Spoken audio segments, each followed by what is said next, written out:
Hi guys, it's Belle here. I'm just coming on with a really quick kind of mini craft haul. I actually managed to get to a charity shop yesterday for the first time in maybe 8.5 months. For those of you in the States, that's a thrift store or a second-hand shop.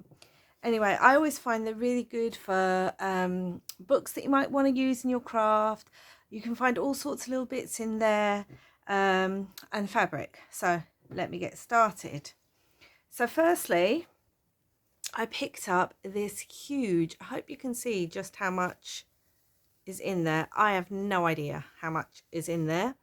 I hope this is catching. I've got the camera higher than usual. It's this edging lace with this pretty flower design. It's in a creamy ivory. This huge amount, which must be at least 4-5 meters, maybe more, probably more, was £3, all wrapped. It was in a bag, all wrapped, not used. So that was a great bargain. I do use this color sometimes, and it gives me enough to play with to try things like dyeing and stuff. So that was £3. And then I picked up this cute pink lace. Let me try and get that out of there. Oh, it won't. Hopefully you can see it. It's actually got little hearts on it. I am going to try and, I really should have opened this before I did the, oh gosh, there you go. Right, okay. So it's got little hearts on it, and it might even say love on there actually. It does, little hearts and love, and little flowers. I hope that picks up. And this was like, I think it was like 30p or something. Again, I don't use a lot of pink, but I do use some pink, and I do like the little heart and love design. And again, I can try and maybe dye it, and for 30p or something, it's such a good bargain. Okay, so I picked up this lovely book. This book's really old. I don't even know how old it is because it hasn't got a date in it. As you can see, it was £2. It's The Big Book for Girls. Even the back's decorated. If you open it up inside, you can see the pages are this lovely colouring. Some of it's got some damage to it. Look, it's actually to Dorothea B. Neal this book belonged to. It's got some lovely images in here, some actual colour images. Let me try and find, there's lots of black and white, but there are actually, now I'm looking for them, I can't actually find it. Oh, there's one. It's got some coloured images in here as well. Oh, there's another one.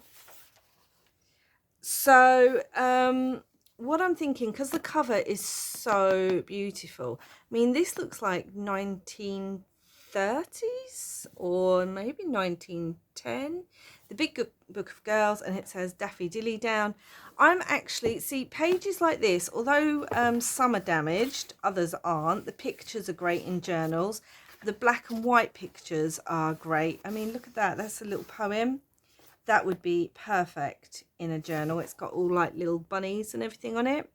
These kind of things are good in journals. The pages themselves, sometimes you can find some that work in journals, or they can work as pockets, or you can use them in collage, decoration.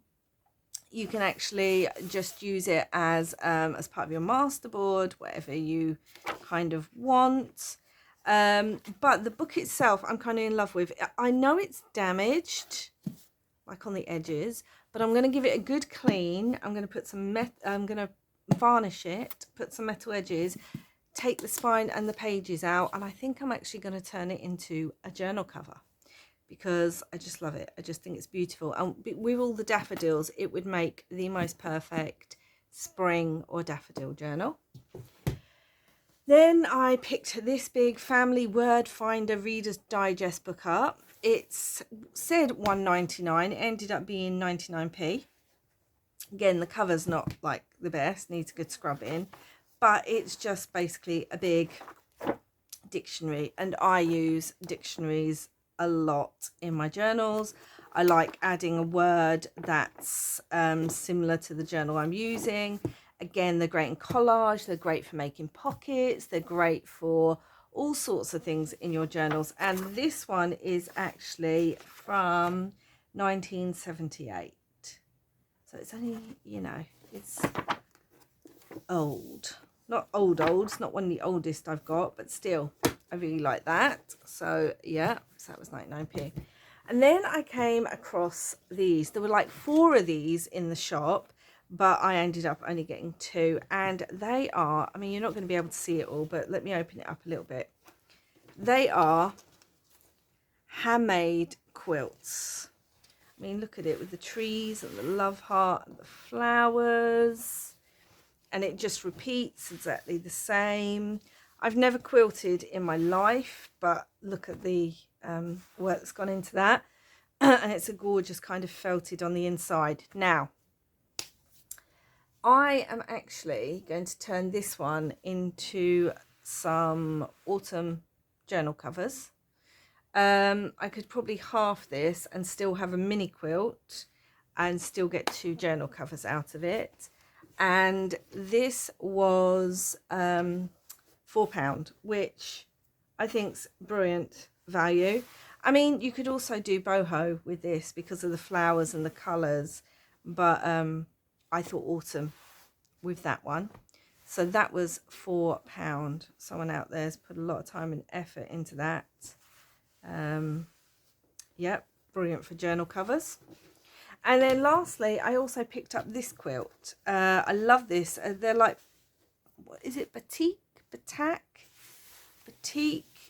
fabrics, which actually are some of my favourite fabrics to look at. It opens up. I mean, look at that. It's gorgeous. Now, I don't know what I'm doing with this one. Again, it's got autumn colours. It's, I mean, look at that. It's quite big, this one. It's got autumn colours. It's boho-y. It's got a bit of an African feel. It's just really beautiful. And inside, it's completely backed in this fabric, which is, may not be everyone's taste, but I really, really love this fabric. So you could have it that way. Like if you were to make a journal cover, let's say, a journal cover would be about this size. So you could have either way. And, or you could make a journal cover with it that way. Let's open it up. And you'd have this gorgeous kind of boho, summery, garden nature kind of fabric. But I actually don't know what I'm going to do with this one yet because I rather love it. So this was £5 because it's bigger than this one, which was £4. There were 2 others, but I restrained myself. I might just keep this one because I just love the fabrics in it so much.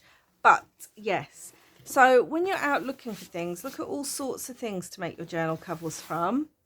So yeah, that was £5. This was £4. I really think that this lace was probably at £3, not even opened. There's just so much of it, look. Was probably a great bargain, especially when I want to do some experimentation with dyeing. And this is probably, other than this quilt, this is probably my favourite find of the day. In one of the charity shops, there were so many vintage books. Now, I don't just craft with vintage books. I'm a huge reader. And I love vintage books. I love the feel of them and the look of them and the history of them. And there was a little Dorrit copy in one of the shops. It was only £5, and it was actually, it must have been older than 100 years, but inside it was inscribed to someone, and it was actually done in 1921, which makes it exactly 100 years since that had been written in. And I almost bought that because it was only £5. They had loads of vintage encyclopedias from the 40s and 50s, but they were getting quite expensive. You were looking at £15, £20 for them. And, you know, I thought, well, no, we'll just go with these at the moment. Because, again, vintage encyclopedias are brilliant for look, there's an image there for, sorry, I got distracted, for putting in journals as well. So anyway, let me know what you think down below. Let me know which was your favourite of all these finds. Would you be interested in seeing a journal like this made out of this book cover, even though it's a bit damaged and a bit pre-loved? Like I said, some book corners, some varnish, cleaning up, and some journal pages in there. Probably would might use a digital kit, I don't know. Anyway, thank you very much for watching, and I will be back again soon. Wherever you are in the world, I hope that you are safe, well, and having lots of crafty fun. And until next time, bye.